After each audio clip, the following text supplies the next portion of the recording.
dito na wala akong kalapating gala. Joke lang yun. Kasi magpapalabas talaga kami ngayon. Wala bang kalabaw na yun? Elepante! Sayang, elepante talaga namin. Hagi, bago tayo magpalabas ng kalapate, meron muna tayo dito panyang kulay. Anong kulay ito? Yellow! Bago maging kalapate yan, yung panyang kulay yellow, gagawin po natin kulay dilaw. Ganun lang kadali. Ha? Ay, magkapareha ba yun? Ganito, ilalagay ko na lang sa magic pagkapong natin. Hagi. Ilalagay natin. Tignan mo, butas. Ilalagay natin tapos count kayo ng 3. Gusto ko sabay sabaw. Ready? 1! Wala na naman yung premyo, yung premyo. Ayan. Count 1, 2, 3, sabay-sabay. Ready? 1, 2, 3. Wala na po yung panyo.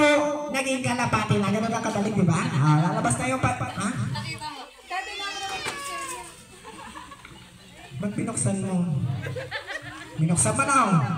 Nakita ko, wala ka ganun daan. Ha? Ay, hindi mo binuksan. May reklamo ka doon sa barangay. Lagay mo dito.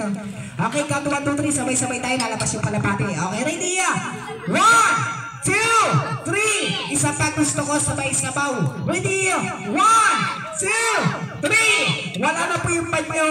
Kinuha niya. Nasaan? Ilabas mo. Ilabas mo. Ha? Ayun, sa likod mo. Joke lang. Okay, para lumabas yung kalapate, sabihin nyo nga, kalapate! Labas! Ayaw, okay. Gusto niya sabay-sabaw. Ready? Kalapate! Labas! Okay, kalapate, kalapate, kalapate! Kalapate! Kalapate? Ha?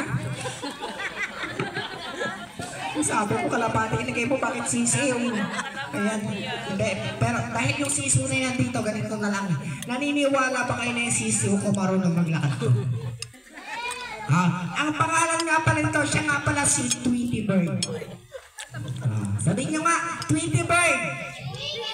Eto, naglalakad to.